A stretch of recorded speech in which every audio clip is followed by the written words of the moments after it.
Hello, everyone, and welcome back to Supp Talk Radio. I am excited today. This is the first podcast of the year, and I Cool. can't have a better guest. He is a bodybuilder, powerlifter, marketing visionary, working for companies like GAT, NutriBio, Animal Universal. He's a husband and dad to multiple furry kids. We'll talk the supplement industry, marketing, everything in general, and his new venture, Paw Power Nutrition. There you go. Everyone, welcome Eric Schwartz. Eric, thank you so much for joining us. You're welcome, Sean. I'm happy to be here and honored, and I appreciate the time. So let's start off here. Let's get it right out of the thing here. Paw Power. Let's talk about it. Educate everybody. I'm excited. I have it. My dog loves it, but let's kind of educate everybody quickly. Okay, so real quick, we started this venture in July of 2021. My wife and I, we have a great passion for dogs and rescue dogs in particular. As you alluded to, I have a lot of knowledge and experience in marketing with nutritional supplements. So why not take that knowledge and that passion of dogs and combine the two things? And a lot of people said to me, hey, why don't you start your own supplement company? And while that would be cool and fun, because I love the supplement industry, there's just so much out there and it's saturated. And it'd be tough to come out with something that's different. And, there's a lot of competition and stuff. So I looked into the dog space, which is huge and only growing. And a lot of people got dogs during COVID and all that stuff. And really looked at can I bring better for your pet nutritional products to your dogs? Yeah. And we saw some opportunities there where we felt we can come out with a superior product, but not only just a product, a brand. So we have one product now, but it's going to expand to a lot of different things. And our whole thing is to help your dogs live a better life, use healthier products for them. And at the same time, we have a mission where we raise money. Each month, we donate a portion of our sales to a different deserving dog rescue. So I'll give you a quick rundown, because I don't want to make this an infomercial about dog butter. But please. So the quick rundown is this. We make peanut butter for dogs, right? We call it dog butter. And I'll tell you real quick why it's different than human peanut butter. And then we have a couple of different versions, which have some additives to them that really make it better. So number one, can your dog eat human peanut butter? Yes, but they add a lot of stuff to human peanut butter to make it taste good for humans, to mass produce it for long shelf life so that you don't have to stir it. So they add all these hydrogenated oils. They add salt, sugar. Some of them add xylitol. Mostly in the fitness ones. So like Nuts and More, those fitness ones that they want lower calories, they'll add xylitol, which is actually something that's natural. And sometimes it's listed as birch sugar. So you wouldn't even know it's xylitol. The problem is it's fine for humans, but it's completely toxic for dogs. Oh, wow. That's also in toothpaste. That's in gum. So if you have dogs, keep your gum away from, a spot where dogs can grab it off the counter, and toothpaste too, because it's toxic. So ours is very pure, right? We don't even use salt. We use unsalted, non-GMO peanuts and a little bit of honey in our original, right? Okay. We have a version that's really good for their digestion. So to that one, we add pumpkin and we add a little bit of cinnamon, which is good for their blood sugar as well. Nice. And then the one I'm the most excited about that we just launched is called Berry Flexible.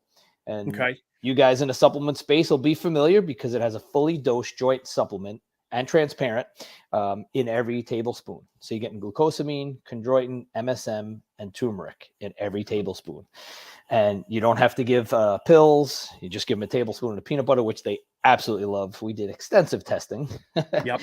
And it does solve a problem, right? Besides it being a fun, delicious snack for them, we really came out with it because we'd given our dogs medicine, right? We had to give them pills. We put it in their kibble. They'd eat all the kibble and they'd leave the tablet. Yep. Right? It happens all the time. So we started doing it in cheese, and sometimes they would take it and sometimes they wouldn't. I started doing it in peanut butter and they took it every time. It covered the taste. It covered the smell of the pills. Yep. And that's really how this was born. And I said, look, I'm looking at the human peanut butter. I'm like, we could do better.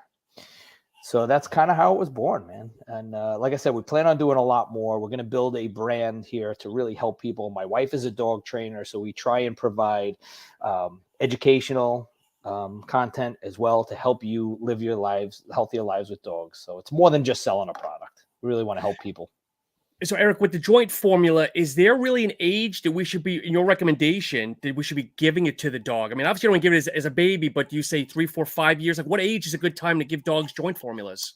So every dog's going to be different because all Yep. dogs have different, lifespans. And some dogs are not prone to joint problems. Smaller dogs, they put less pressure on their joints. Bigger dogs, like I have a big French Mastiff, and they're prone to hip dysplasia and knee Yep. problems.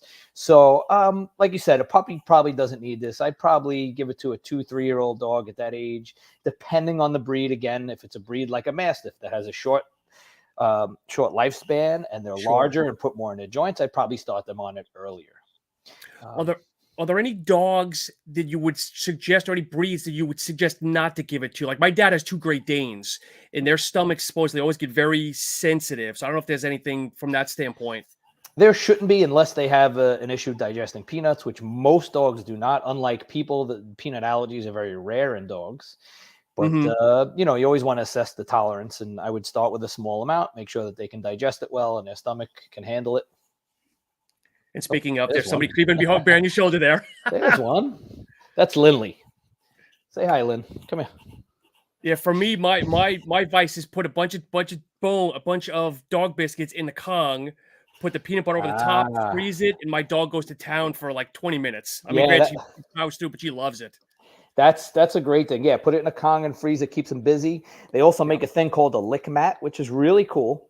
Lick mat is like a rubber. It's a flat rubber mat, but it has these ridges on it, and you can put the peanut butter or yogurt or anything you want on it, and it keeps the dog occupied for a while. And you can freeze that too, and it helps with dogs' anxiety and stuff, keeping them occupied. Or if you're going to leave the house for a while, you want to keep them occupied, you give them that. What kind of breed is that, or she? Lindley is awesome, man. Lindley is a unique breed of a blue heeler, which is like related to the Australian cattle dog, and a pit bull.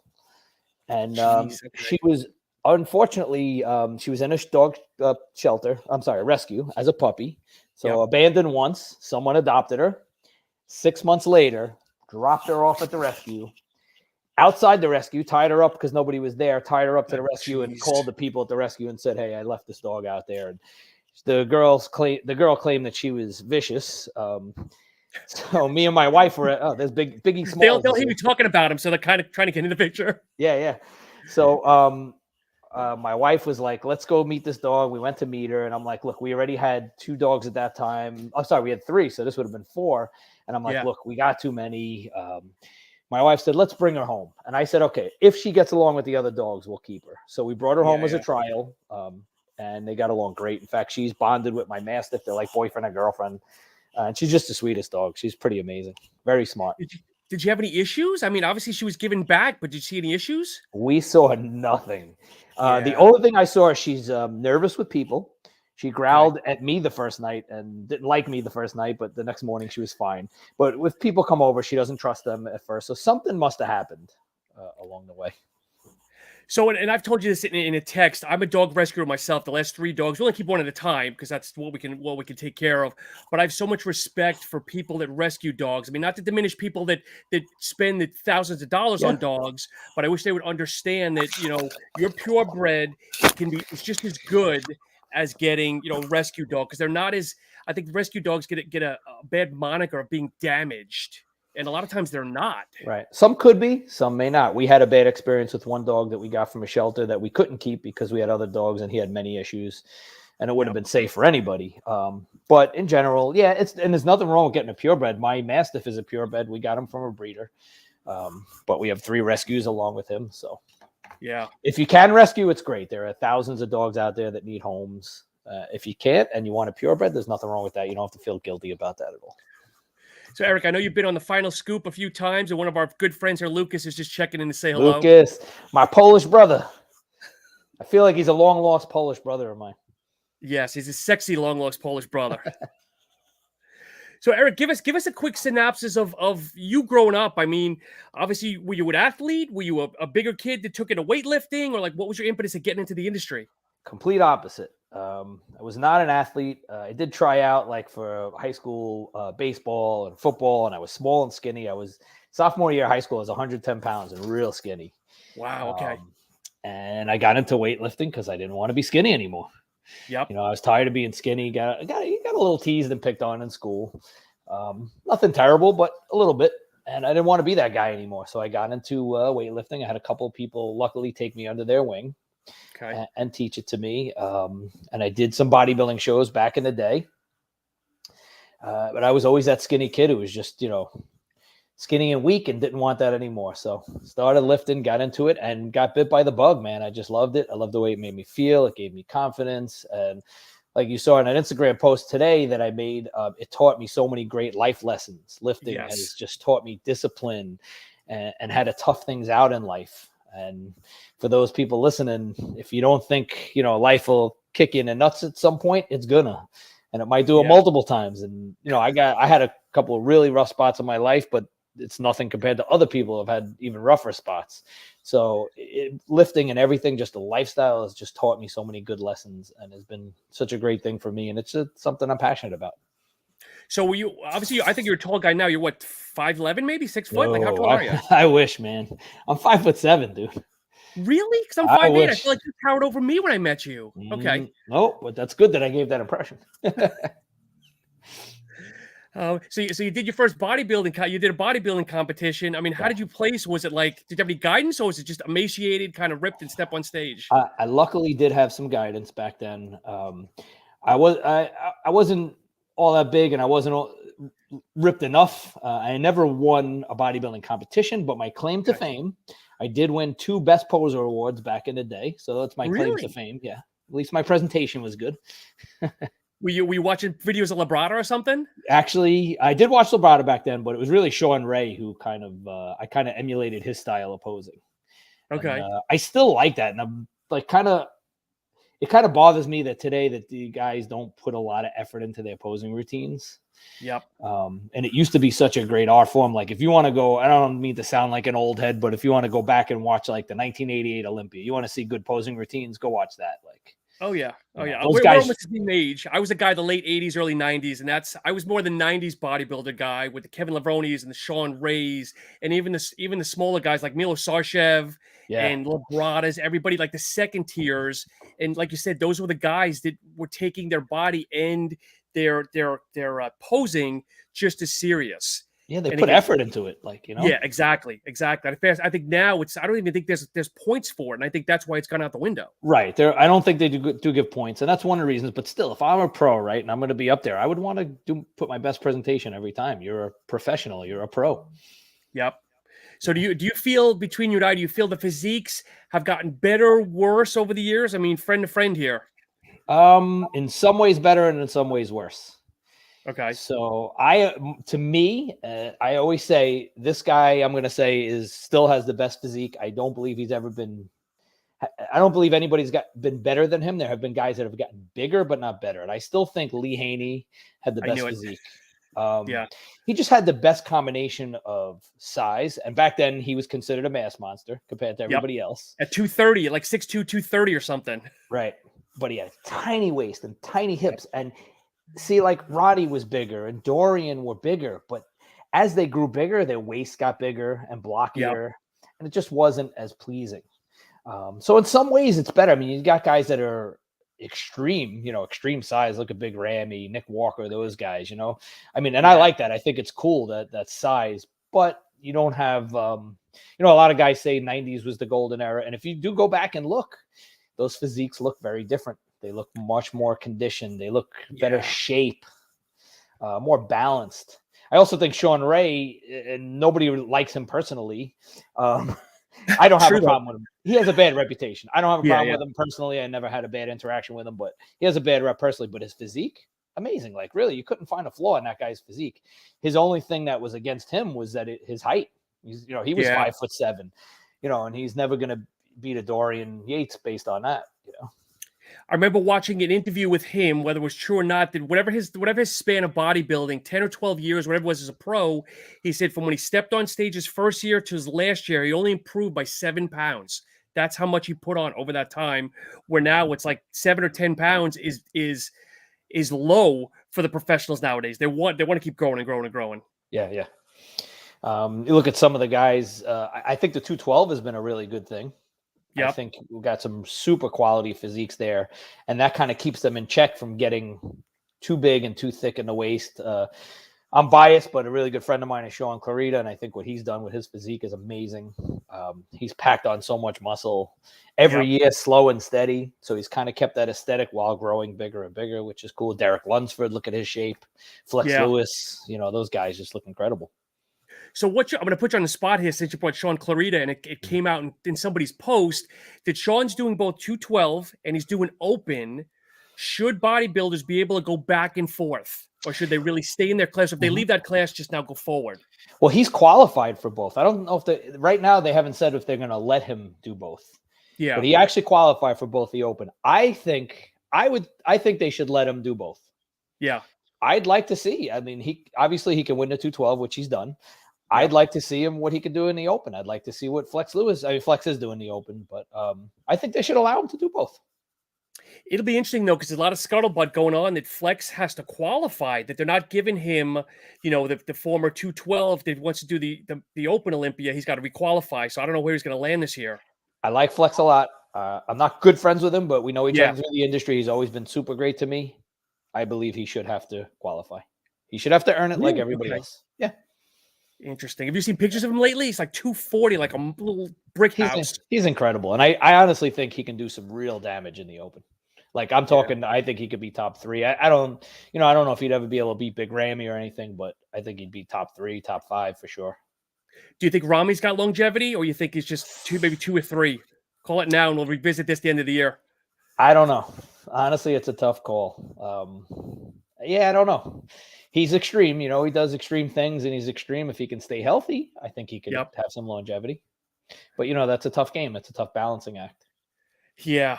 So Lucas is asking here, are you going to be at the Arnold this year? Right now, I don't have plans to go. It could be a last minute decision, Lucas. It is a place that I can drive to, so I don't have to make that decision right now.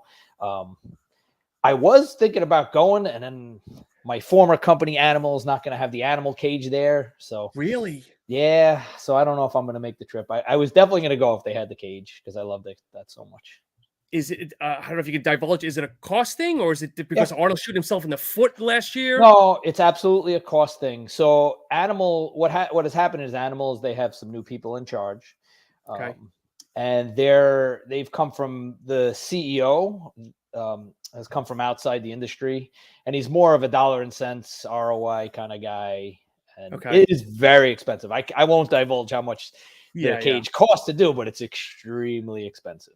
So I can actually understand from an outside perspective, that guy looking at it and saying, hey, look what this costs, and we don't make it back immediately. Plus you have the unknown factor of how's the crowd going to be. I think it's going to be really good, the crowd. I think people are itching to get out. Yeah. But again, you just don't know what happens if there's another surge of COVID cases and scares people away. You just don't know. Yeah, I'm one of them. I was looking at going to work in a booth with a friend of mine, but it's like, do I gamble it? Not that I live in fear of COVID, but again, in large spaces like that, they're not going to see the 50,000 people in a day, but I still think they're going to see some serious numbers. I will tell you this, before COVID, and this is long before COVID ever existed, every year when I worked the Arnold and I came home, I got sick every year. And it's the combination of, we're working very long days and busting our ass, but you're talking to 1 million people, you're shaking hands, you're touching money. Yeah. It's just bound to happen. You know what I mean? But every year that's what happens. So, I think the whole COVID thing's a little overblown. I don't know if we want to go down that road, but I just think it's a little overblown. So educate me for just a minute, Eric, because I was using supplements in the late 80s, and Universal was one of those big companies. It was Twin Lab and Universal and some of the big boys. What's the delineation between Animal and Universal? I know the same company, but what's the split? So the quick backstory is that the brand was always Universal Nutrition, and they had a singular product that came out in 1983 called Animal Pack. It wasn't yet its own separate brand. It was just a product within the Universal line. And the original label said Universal Animal Pack. It looked nothing like it does today. Okay. And then somewhere in the early 2000s, before I got there, they decided to make it a separate brand. Okay. And the idea was that Animal was really focused on the hardcore bodybuilder. and it would speak to those people. It would make products specific for those people, where Universal was more universal, for better word, for kind of more like everybody who's into fitness. Okay. Interesting. Yeah, and So it was cool, man. It was really successful. I give Animal kudos for doing that. Very smart. You know, they were focused on one segment of consumers, and they became the go-to brand for that segment of consumers. And their animal pack is still, I don't know if there's been any new versions of that, but that still seems like it's still one of the number one things for as long as it's been around. They have updated it several times over the years as better forms of vitamins and minerals. Yeah, minor updates. You know, the basics of it are the same, but they've updated over the years. Almost every couple of years, they would do like a little reformulation and update it. Sure.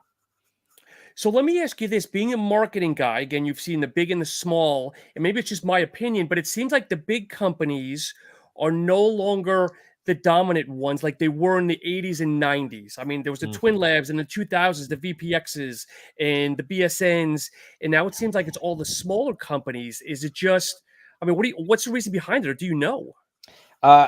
This is just an educated guess, but several things that I've noticed in the marketplace. One, these newer companies are better at connecting with consumers. Okay. They're much better at like digital, social, and consumers nowadays not just want to buy from a company, they want to buy from people. Yes. People that they know, people that they trust. There's been like a shift in consumers where, at least in the supplement industry, where they don't want to buy from these big, corporate brands. They'd rather buy. And I think some of the companies like, your Ghosts and those kind of companies really embrace this digital era and the social media. And really embrace that. And I think that's really, really helped. They speak to those consumers. They listen to those consumers. And the legacy brands, so to speak, were very slow to adapt to digital and social. They still are, some of them. And I think that's been the big difference. Because it seems like the larger companies are taking their business more internationally than they're doing domestically. Or maybe I'm wrong, but when I'm hearing that these companies are still around, they're doing business overseas and not as much here. Well, the people overseas like the bigger legacy brands, the more established American brands. Yeah, so I do know that. The other thing about these newer, smaller companies is that they're much more nimble. They move quicker. They'll come out with new formulas quicker. They'll reformulate quicker.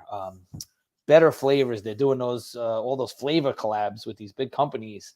Yeah. They're just much quicker to make decisions. And I've been behind the scenes in these other companies. The three brands I work for are all legacy brands, and they're much slower to make these decisions.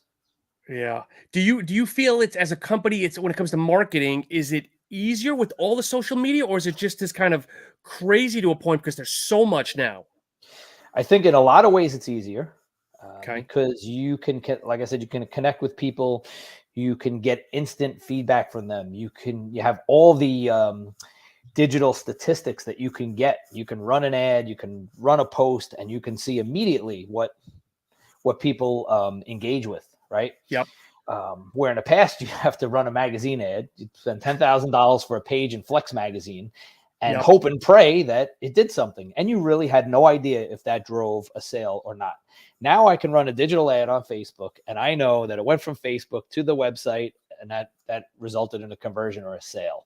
So it's really like a golden age for marketing in that respect. Now, on the flip side, there's a lot of noise out there, and you have a lot of competition, and there's a lot of noise on social. And how do you get that mind share and people's attention span? So it's a little bit harder in that way, because there are so many more brands, and the barrier of entry over the past 5-10 years has been so low that there's a million more brands now. Back, like you said, back in the day, it was maybe 5 big brands, and that's all you were competing with. I actually miss the magazine days. I'm going to date myself. I just miss it because I love Instagram. I love social media, but like one of my peeves right now, and I'm sure maybe you see it. I don't know how in depth you get when these sponsored ones come up. I click on them, and half the time they don't even have inventory yet. They're kind of trying to build a brand awareness. And I'm like, you have 50 followers. You've probably spent, I don't know, maybe $50, $100, and you don't have product yet. Yeah, I look at the ads too very carefully, since I've been, digital marketing kind of my thing. So I actually do like to follow through, click on the ad, like you said, see where it takes me. What's the experience of that consumer going to that ad? So a a lot of companies, they miss the boat, right? They'll spend all this money on these Facebook ads, and all they do is drive you to their product page, and you get there and it's a product and a price, a picture of the product and a price. Now, I'm a consumer and I'm scrolling through Instagram or Facebook or TikTok, and lucky enough to catch my attention. I click on that ad, but I might not be sold yet totally on the product. It just got my attention. Maybe it's interesting. I need to be sold. You know, I want to know what's the benefit. And the first thing you do is dump me on a page with just a picture of the product and a price. Doesn't really tell me what it does. Doesn't really sell me on the benefit. You really want to have like a digital sales funnel. Somebody comes from that ad. They come to I would put it on a landing page, and I would start with the benefits. You know, boom, boom, boom. Here's what this can do for you. Here's why. Now here's the price. Now here's the formula. And as you go down the page, there should be multiple options to either learn more about it or buy right away. A lot of companies also make the mistake of they just have that one add to cart button at the top. Now I'm scrolling down and I want to read more. You should have you should have several add to cart or buy now buttons, because you don't want to make the person scroll back up again. You want to reduce friction, make it easy for the consumer. And the biggest mistake I see is that these companies think that everybody buys the same, and not everybody buys the same. Exactly. Some people's habits, I see that ad and I'm ready to go. Boom. I just want to buy it right now. But there are a lot of people that, like I said, need more convincing, or they want more information or more in depth. They want to read reviews. They want to do all that stuff. So everybody's got different buying habits, and you have to kind of take that into account. A lot of times your consumer is not prepared to buy today, but you're just getting that mind share, right? Let's say I put an ad for a pre-workout, and it's just that mind share, but I'm not ready to buy today. A couple of weeks go by, maybe I see a second ad. All of a sudden, you know, one day, all right, now I'm ready to buy, and that brand sticks in their head. Hey, I saw that ad 3 times. It spoke to me. Now I'm ready to go. So you have to keep that in mind, that people have different buying behaviors and patterns. See, my thing is too, because companies sometimes reach out to me, you know, to say, oh, what do you think and whatnot? And I say, well, what's your audience? Where's your target? And I don't think they have a mission statement or a target. They're like, I have a pre-workout. It's a high stim.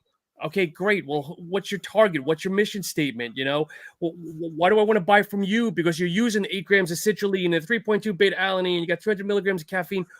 Why do I want to buy from you and not the other 50 ads that have the same thing? Man, you hit the nail on the head. And I'm not going to name names, but again, I work for some companies where they don't even know who their target customer was. Yep. And it's not, some of these CEOs just think it's demographics. Well, our customer is, 18 to 34 and he's into bodybuilding. That's not knowing your customer. Yeah. You don't understand your customer. And like you said, there's 50 companies, there's 100 companies. Why am I buying your product? What makes you different? You got to know your buyer's persona. You got to know their interests. You got to know their buying habits. And almost all these pre-workouts, honestly, 90% of them are the same formula, right? I agree. Caffeine, I couldn't agree with you more. Citrulline, they all follow the same basic pattern, right? Yep. So what's going to make you different is your branding. And like you said, your messaging. Does this brand understand me as a consumer? Does it speak to me as a consumer? And just going back to my days as a consumer, that's how I got hooked on Animal. I saw the ads, right? The shut up and train ads and all those motivational ads. And then I got on their website and I spent hours reading the articles, and they spoke my language. Now, they may not speak everybody's language, but I was into hardcore bodybuilding and powerlifting. It spoke my language. I think companies like Ghost do it really well. Glaxon, right? So Glaxon's so interesting to me. And I took this before the podcast, so I was going to ask you. That was one of the questions I was going to ask you, because I bought one myself, but we'll talk about it, see what your thoughts are. But anyway. It's a very interesting brand to me, that their aesthetic and their messaging and stuff as a consumer, doesn't speak to me. Okay. The whole space thing, the goons, it doesn't speak to me. But there are a big segment of consumers it does speak to, and they know their consumer. And what I like about it is they're disciplined about it in their branding and their marketing, and they don't try to be everything to everybody. Yes. That's the biggest mistake. If you just think I want to sell to everybody, you're screwed, man. You're screwed. Yeah. CrossFit people want something made for CrossFit. Powerlifters want something made for powerlifters. Bodybuilders want something made for bodybuilders. Yeah. You got to know your audience. You hit the nail on the head with that. And I think a lot of it sometimes you miss. So you need a good product, And sometimes you just need either the good marketing, the labels and whatnot. But I think sometimes people, they're not able to combine that. Like they might have a great product and really legitimately good product, but they don't know how to get it out there. Like I say, Ghost has the whimsical labels and everything else. Yeah. You got Glaxon. I think there's just a small amount of companies that really don't have the marketing chops, or they just think, oh, I'm going to come out with a great product because I've got 3,000 followers and now I'm going to be instant famous. It does not sell on its own. And like you said, there's so much competition. Why would I buy from you? Now, the good brands, they'll give value to consumers. That could be education. It could be entertainment. I always said when we're in supplements, we're not selling, pills and powders. Yep. We're providing solutions. Customer wants to lose fat. If I just say, hey, here, take this, and you lose fat, that's not helping the customer. Yeah. But hey, if I provide them with, how to diet, how to exercise, in addition to the supplement, now you're helping me out. Or it might just be entertainment, Either way, you're giving more value to that consumer. And I agree. So how do people, I guess, how do people get the knowledge just to be better marketers, I guess? Is it really just, what was your path? I know you have a degree, but were you you had your job, but were you on the side, like analyzing what everybody else is doing? Or how did you educate yourself to keep up with the Joneses? Yeah, so I did get a degree in marketing, but I had never applied it. The funny thing is I came from a sales background, and then Animal hired me for marketing. They actually liked the fact that I had a sales background and that I was a consumer first. So that it gave a different perspective. So I always had that mindset of the consumer. I knew kind of what spoke to me and what marketing spoke to me. But again, I'm not everybody. So I don't want to say what works for me works for everybody. I learned a lot on the job, and I was fortunate. There were some great people at Animal and Universal, and I learned a tremendous amount there about marketing. That was probably the biggest impact on me. And then I was fortunate to be around, as you said, we had the magazines. I was around and in marketing as social media came aboard. I set up the first social media account all for Animal and did all that stuff. So I kind of learned on the fly. Okay. And it was a lot of experimentation. And then I try and stay up on the latest changes. And as you know, with social, there's constant changes in the algorithm and stuff. Yeah. I watch a lot of, this may sound corny or whatever, but the guy who really is probably the best out there that I look at is Gary Vee. He's just very smart. He just seems to be ahead of the curve. And the biggest thing I learned from him was to have an open mind. Don't poo-poo stuff. A lot of people blew off TikTok like, hey, it's just girls dancing. And it's so much more than that.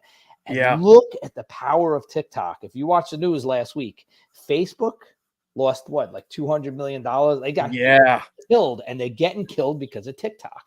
And people are doing real business on TikTok. It's not just girls shaking their booty on there. That happens too, but it's much more than that. And a lot of people poo-poo TikTok, and they still do. They're still not taking it serious. I see brands that are not taking it serious, and they're missing out big time. See, I didn't know. I don't know if it was maybe you on a previous show or my son had told me it was Musically or whatever the former rendition was. I learned that luckily from my niece. She was 14 at the time. Now she's 17, but she showed me Musically, and she's the one who kind of taught me. And here's where it really hit me. One day I'm with her. She's 15 at this time, and she's drinking a Bang energy drink. And I said, where the hell did you even hear about Bang? And she goes, TikTok. And I'm like, look at the power of this social media network. Look at the power it has. Oh man. Let me ask you a question about Animal and Universal. You were there, what, 8-9 years, give or take, maybe? 11, from 2008 to 2019. So was that an average tenure? Because I look at you, but then I look at the not the ambassadors, I call him, because I know Vinny Galanti was with you guys forever. Yeah, Frank McGrath has been history, there. Vinny. Yeah. Frank McGrath has been there forever. Is that average? Like people having long tenure there, or definitely not. Oh, it's average. It was average for Universal and Animal. It was not average for the industry. We tended to have longer term relationships with people. We were very, very careful about who we signed on as athletes. Very picky. I cannot tell you how many potential athletes we looked at, and for one reason or another, just did not fit our philosophy. It was very important, the brand, the reputation to the brand. People had to be the right fit. The one thing that was really awesome about Animal that I learned so much from my former boss was to be authentic. So important there. We didn't want anything to be BS. And he hired almost everybody he hired at one time when I was in the marketing department was a competitor in some sort. We had bodybuilding competitors, powerlifting competitors. We had a girl who did bikini competitions. So when we did come out with an ad or a product or an idea, it was very authentic. It wasn't, just some corporate executives coming up with it. It was very small. As big as Animal was, it was run like a very small family company. It's a little different now because they brought in somebody from the outside, but it was very important to be authentic. And I think all brands should be authentic. Don't try to BS people. Do you think there's more people in it for the cash grab than actually the authenticity? It's hard to say. It's hard to say. I think there's a lot of people that are very passionate about it. They do want to, it is a business to them, but there's also a lot of good, passionate people in the business. So I think there's a lot of authentic people in there. So we had somebody chime in. How about a pre-workout for dogs?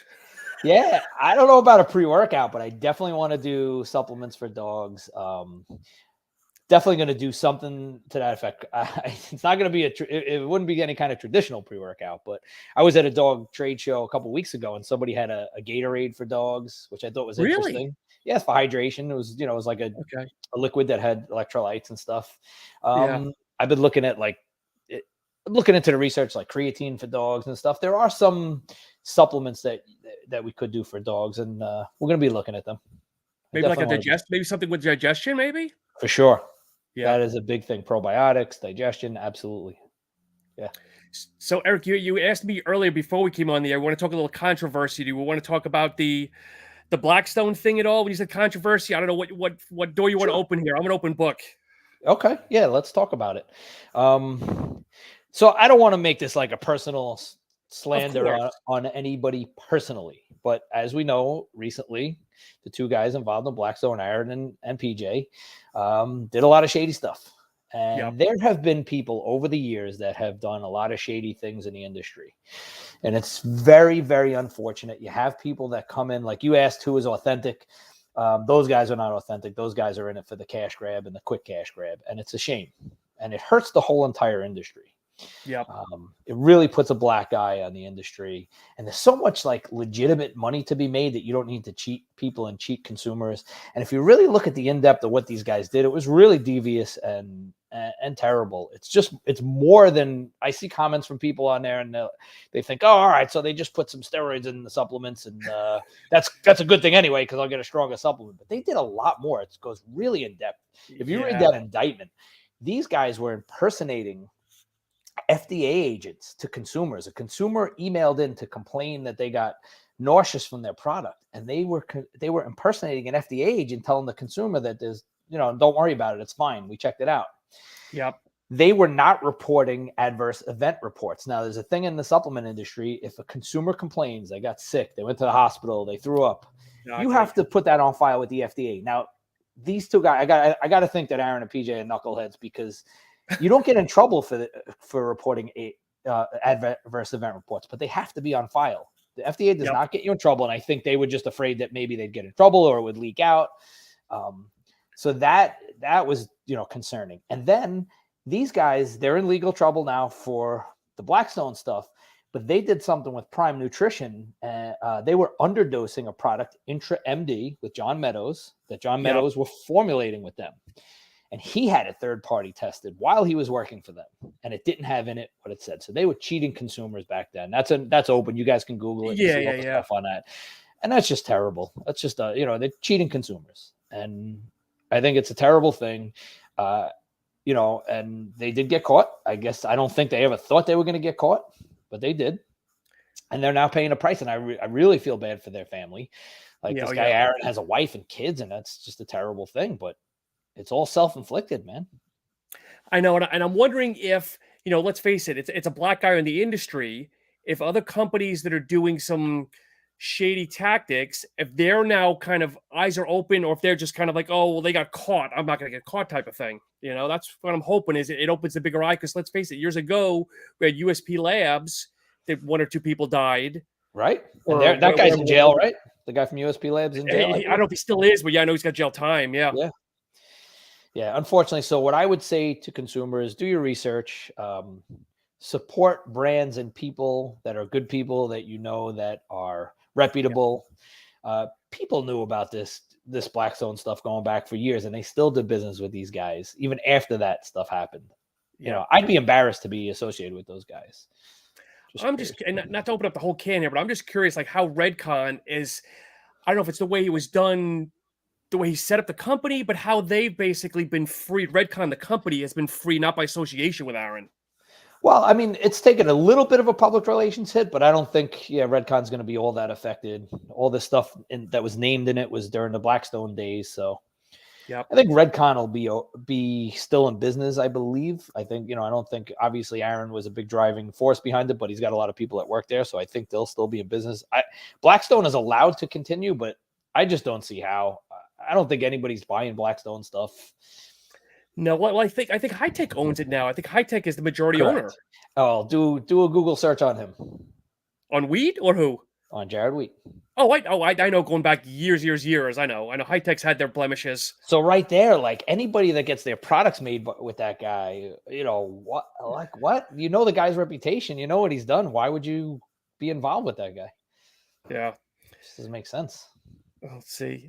So Eric, with your supplement routine, is there anything that are staples, not brands per se, but staples that are always, first and foremost in your cabinet? Yeah, for sure. Creatine daily. There's so much good things about creatine beyond the gym. There's cognitive benefits, brain protective benefits. And honestly, as I'm getting older and unfortunately, my dad suffered from dementia. It's like that kind of stuff is on my mind about being, conscious about health and as you age. So creatine is absolutely a staple. I just stocked up on some more yesterday because, as you may or may not know, there's a little bit of a shortage and the prices are going up. So I just bought a big 200 serving container, so I'm good for a while. So creatine for sure. Protein really for the convenience. You don't need a protein supplement, but to me, it's a convenience factor. It's easier to do a couple of scoops of protein than cook a bunch of stuff. So I always have that. I like to do a greens product. I do like to do pre-workout, but I don't like high stim pre-workouts. Same way here. So I'll either get a lower stim or I'll get a non-stim, but I do add caffeine. I just like my own amount of caffeine. So the average nowadays, like we said, all these pre-workouts are the same. Most of them are like 350. To me, that's a little too much, right? I like 250 and I'm good. So I'll add my own caffeine, either caffeine tablets, or I'll take a couple of cups of coffee and then do a non-stim or a low stim pre-workout. I take a slew of like health supplements. Okay. Staples, basic vitamins, C, D, fish oil, greens powder. I got one here. Joint supplement. Still use Animal Flex, man. I've been using this forever. But how big is that though? Is that like 6 or 8 tablets, or is it still coming in a little package? Yep. They do make a Flex powder, which I like the powder too because it's less pills. But these are not that big compared to the regular Animal pack. But they make it in a powder version now too, so you can just drink it. But that's been a staple. I don't know, since 15 years I've been on Animal Flex. I don't have it. Literally have no joint problems at all. I'm 50 years old, still doing powerlifting. I've had muscular injuries, but no joint issues. So I really believe in that stuff. Yeah. And then, like we were talking, this is a whole new frontier. These nootropics and brain supplements, I think, are very, very interesting category for me. What do you think so far of that? I've only taken 1 serving so far, and I can't really say much now. But what are you seeing? Or are you feeling any different? I've been taking it about 3 weeks, and I really do notice an increase in focus and concentration. And I've taken it different times of the day. I've tried a pre-workout, and the best way I really like to take it is mid-afternoon while I'm working. Instead of reaching for another cup of coffee when I'm working on a project or I have a meeting, I'll do three of these in like 30, 45 minutes. And this is I have no affiliation with Glaxon. I paid for this out of my own pocket. And I feel a big difference in that focus factor. Now they make some pretty bold claims on here about improving memory and coordination. Those are bold claims. And I can't speak to that. If it does that, that's fantastic. So you use it daily though? I've been using it daily. Yes. Okay. I've been taking it every single day since I got it. About 3 weeks in now. Yeah. Do you know Joey Savage over there? I don't know if you ever heard that name. I do know Joey. I don't know him personally, but I know who he is. He's one of the brightest guys I think I've ever met. I mean, we both know Robert Chinetsky, who was on another level. Yeah. But Joey's like 3 times Robert. Yeah, no, I think he's extremely bright. And I like their formulas. Like I said, their branding doesn't do it for me. If I Yep. wasn't in the industry and I was just a consumer, I probably wouldn't look at their stuff. And that's no insult to them. It just doesn't, their aesthetic doesn't attract me. I Yeah. know it attracts other people. But the formulas are fantastic. Do you think labels are that important to the actual ingredient panels or no? I don't think they're as important as they used to be. Okay. Because years ago, the only way you bought supplements was to walk into a store and you'd see a physical label, and that's what would attract you. Yep. Nowadays, you kind of learn about the product before the label, or at the same time. Like you see the label and you learn about the product and you get a feel for the brand on social and what they're about. So I do think a label's important, but I don't think it's the most important thing. Gotcha. What else is on your mind, Eric? I'm enjoying the conversation. Man, just I'm curious about the trend in supplements, where it's going to go from here. I'm not a Nostradamus or anything, but just so curious to see what's going to come out next. I know that like functional foods are a pretty exciting thing. Like, high protein, lower carb foods are cool. Anything that's good for convenience. I like that. I like having, stuff that I can grab quickly and it makes life easier. Yeah. Be it a protein bar or a food or something like that. I think it's an exciting time for that because you have so many options as a consumer, right? We were talking about different brands. How many flavor options do you have now as a consumer? Oh, Stuff I know. that really tastes good too. Yep. You remember the stuff we took years ago? It tasted brutal, man. I called it gasoline and gasoline flavored. That's what it was for us. The Twin Labs back in the 80s and 90s. It was, just choke it. And how chalky, like I remember taking an egg protein powder from back in the day and it was just like drinking chalk. Yep. And nowadays you got, some of the stuff is really flavored well. These guys do really good jobs of flavoring this stuff. And to me, that's kind of exciting and a really cool time for consumers. So let me ask you this, because obviously you're a supplement user. With today's flavor scientists and everything else, between you and I, well, obviously everyone watching and we're watching this, should there still be supplements that still taste like crap? There's really not a big excuse for it nowadays. I will say there are some formulas and some ingredients that are very hard to flavor. Yes. Okay? So for that, I can understand it, but there's really not an excuse. So I tried a product by Genius, the Genius brand. Mm-hmm. Okay. They're really not in they're kind of in the fitness space, but they're more for the general public. Yep. And they had a BHB ketone product that I tried. Mm-hmm. And it tasted so bad that I could not finish the serving. And all Wow. I'm saying to myself is, how did somebody sit in a room in a meeting and approve of this? Yep. There's no excuse for that, man. It shouldn't be that bad. I've been in those meetings where we taste tested stuff and you go through a billion iterations of, getting it better and better. And it tasted so bad. I really want to know who was in that meeting that approved that stamped that and said, go ahead and make that formula. It was that bad. See, I feel that way with some of these collaborations. There's some companies that are hitting the collaborations on the head, but there's other ones, and I'm not about to divulge who they are. People can look at my reviews and see who they are, but there's others where it's like collaborated with this company or this flavor and this brand, and it tastes like garbage. And I'm the same way. It's like, how could you let this go? I haven't tried a lot of them. I've tried a few. To me, as a consumer, I don't mind if something's not the best tasting. I don't need it to taste candy coated. Like, yeah, you and I come from the old school. We're used to it. So, but I tried a few, and some were good. Like I tried the C4 Starburst. I thought that was pretty good. Yep. I tried the Ghost Nutter Butter. So this one was really interesting to me, and it was good and not so good. It wasn't bad. So when I took sips and I got a sip of the actual Nutter Butter pieces, it was delicious. But I got a few sips where there was no Nutter Butter, and it just tasted like vanilla protein. So there's inclusion. I've never had it. So there's inclusions in it? Yeah. Oh, I didn't know that. Okay. And when you got the inclusions, it was great. And when you didn't, it was just like vanilla. So I don't think the protein powder tasted any different than vanilla. I think they just added the inclusions. I haven't tried the Chips Ahoy. Everybody, raves about that. Yep. And the Oreo is supposed to be another one. I haven't tried that either, but. Right. I think they're interesting. I think that appeals to a lot of people because, hey, it's a branded thing. It's Oreo. It's got to be good. It's Hershey's. It's got to be good. Yeah.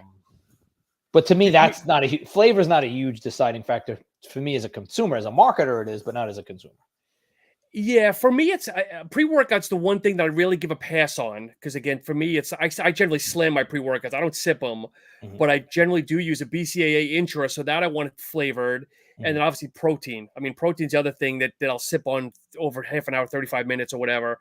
Those are the two areas I want to hear. I want some flavor, something I can palatable. Right. But I generally don't drink my protein shakes. I'll use protein powder and mix it into like oatmeal or something. Yep. So for me, I can just tolerate a basic chocolate. But I do like to try different ones. But I never was the type of consumer that went for like the fancy flavors. That wasn't me. Yep.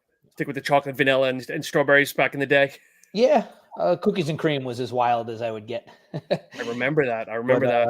But I've tried a bunch. Obviously, one of the most fun things about working for a supplement company is taste testing. So when we used to do that, it was fun to like taste test different stuff, especially like back when we taste tested pre-workouts. Oh, God. You don't realize how much caffeine you take. And even when you're taking little sips, like when you've tried like 20 different ones, you're flying. You're just flying. Yep. Do you remember the first supplement you used? Yeah. The first supplement, believe it or not, this is true. The first supplement I used was a Weeder powder, dynamic muscle builder. Okay. I was in friends of my parents' house, and their son worked out, and I went down to his basement and did a workout with him, my first workout ever. We went upstairs, and he mixed it in orange juice, and it was chalky as hell. But that was my very first supplement, and I kind of got hooked on it. And in high school, like I said, I was really skinny, and I wanted to gain weight. And back then, Weeder had they took their powders, right? They had a weight gainer called Big, and they made it into a chewable. And interesting. It was perfect for high school. Okay. Because I could stick it in my gym bag or my school bag, and I could chew on it in between class or during class. But it was so fucking dry and chalky. I was dying. Like I'd be in class, like chewing on these things, and like I didn't have a drink with me, and it was brutal, man. I remember the first one I had, because I was like you. I was like 5'8". I probably weighed about $120, and that's why it's like you. I worked out to get bigger and everything else. So there was a Twin Lab heavyweight gainer 2500. Okay. And it was 2 cups of milk, and it was like, it wasn't bad, but I remember that was the first one that I had. You want to talk about like literally filling up the whole blender and drinking like all 18 ounces or whatever. I did a lot of weight gainers back in the day. It's crazy. back with the that's when nobody knew the horrors of mixing whole eggs into your shakes. Oh yeah, did that many times. Oh my God. Yeah. But Eric, anything else? I've enjoyed the conversation, my friend. I know we've had a couple of minutes, at the gym, and we seem like we talk daily now, but I've really enjoyed the time here. Yeah, no, I think it's cool. I appreciate the time too. I would just a message to people out there. I know there are a lot of guys, I don't want to just say guys, girls too. They want to start their own business or their own supplement line. It's a golden time, man. Do it. The barrier of entry is low. Yes, there are costs involved, but you don't have to lay out a ton. Honestly, what we're doing with the Paw Power is we're bootstrapping this thing. I don't have a big budget to work with. Yeah. I was unemployed when I started it, so I wouldn't have any steady money coming in. I had enough money to buy the first inventory. It was a very small run. I got lucky with the manufacturer who gave me a very small run, and I flipped that. I sold that, and then I took that money and bought the second run and the third run. And I'm not taking any money from the company at all. Probably not for a year or two. We're just going to bootstrap it and build the brand that way. But you can, if you're interested, if that's what you guys want, you can start your own brand. There's challenges. It's not easy. Especially in the supplement space, especially with all the, the inventory issues and the lead times on stuff. But if that's your dream, do it, man. I kind of wish I would have done mine sooner, although I think the timing was perfect based on my experience and knowledge now that I have more than I had years ago. But do it. Go for it, man. Make it your dream. You found a category. I'm sure there's other competitors. You found a category that's small enough that hopefully you can get in and make a name versus a supplement company trying to make the next great pre-workout. So in the pet space, there is a ton of competition, but not really in the stuff that I'm doing. So if you look at dog food, tremendous. I wouldn't even try and get into dog food right now, or dog treats. Although we're making a couple of treats, but on a small level. Those are very competitive. There are other dog peanut butter companies, but not a lot. And I know that we can differentiate ourselves as a brand. So what's the big picture, Eric? Do you want to be in the pet smarts? You want to just go Amazon online and just kind of, do you want to go straight to consumer, or what's the end play or big picture? Yeah. So I don't know. I haven't completely fleshed all that out. Sounds great to be like in a PetSmart and stuff. It's not always great to be in mass market. There are pros and there are cons to it. Yep. Right now we sell on a direct to consumer on our website. We sell on Amazon, and I got in some mom and pop stores, which I like to support those. I'd rather support those stores than a Petco or a PetSmart. And I got into a supplement store, and I talked to a couple of other supplement stores. A lot of people that buy supplements have dogs, so it's like almost like a perfect thing to get into. So I am going to look into getting into places like Whole Foods. I think our brand and product can do well there. I started to talk to the Vitamin Shop. I don't know if anything's going to happen, but they do carry some pet products, and I think those things would be interesting. Oh, nice. Yeah. So I'm going to go ahead and share up here for just a minute for anybody that's watching. Thank you. PowerNutrition.com. If you love your dog, give him treats. I mean, I use it myself, but I use it for my dog. That is. I know people that eat it. I was gonna say, I'm assuming it's probably safe for humans, but it's probably very bland, I would guess, right? Totally human grade, but again, like you said, it's a little bit bland because we don't use salt. Yeah. But I know a lot of people like it. I like salty stuff, so to me, it's not I'd rather have salt in my peanut butter. But yeah, it's absolutely human grade. All made in the USA. All the ingredients are sourced in the USA. And like I said, the big thing is every month we give a donation to a different deserving dog rescue based on the prior month sales. Awesome. Eric, where can people follow you? I mean, lay all your different handles down. I don't know if you're on TikToks and we know you're on Instagram and everything else. I'm probably most active on Instagram and TikTok. So on Instagram, it's _Eric_Schwartz. I know that's annoying. I used to be natural guy on there. And I'm on TikTok, and I'm doing some supplement reviews. I'm trying to be like you when I grow up and do a bunch of supplement reviews. Yeah, that's something new that I got into. Now that I'm not affiliated with any particular supplement company, I can give my unbiased opinion and just help consumers out. My only goal there, I'm not trying to monetize it. My only goal there is to help consumers make good decisions with their money. And that's why you'll see when I do my reviews, I always talk about the cost per serving and what it costs and whether I think it's a good value or not. I try and help consumers in that way. So I'm on Instagram as Supp Guy, SUPPGUY. Okay. And so mostly I talk about supplements, but we do a lot of lifting talk, and sometimes I make fun of the fitness people on TikTok because it's a weird bunch over there. It's got its own culture. I find myself, obviously watching your reviews, but I'm equally intrigued, like watching the captions, because I don't know if you've ever watched how off they are sometimes. It's hilarious. Yeah, I really should take more time to. You can edit those. It just takes time. You have to sit there and review them and then edit them. But yeah, it's funny. Those auto caption things do come up with some funny stuff.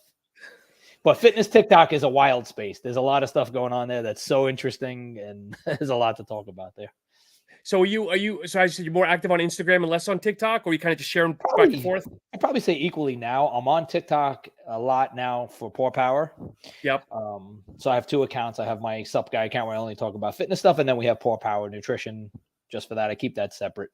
Because any of you guys that are in TikTok, you really want to, if you want your TikTok to grow, you really want to be in one niche. Keep your TikTok focused on one thing. Don't try and be everything. The TikTok algorithm is super sophisticated. Really? Okay. Yeah, it's really sophisticated. It's really amazing how that algorithm works. But you really, if you want to be successful on TikTok and you want to grow, stick with one thing. So that's why I have two separate channels. I don't really mix my Paw Power with the fitness stuff. Yeah, keep it separate. So I want to share one last as we part out. White Mountain Manimals, thank you for the interview. Very informative entertainment. And everybody, thank you so much for following. And once again, _Eric_Schwartz. Did you do that because there was a lot of Eric Schwartzes, or no? Because I'd see your name being probably common. The big reason is I wanted my name. I wanted to put my name in the title, in the name as a real name in case people were searching or whatever. And that was the only thing that was available with my name. So I don't mean it as a vanity thing. It's not like I'm the Eric Schwartz. Yeah. No, I didn't think so. But Eric, again, it's been a pleasure. I mean, I got to meet you a couple of months ago at the Apollon Gym, and look forward to doing more stuff with you, my friend. Thank you, Sean. I appreciate your time and appreciate anybody who listened, man. I really appreciate that time.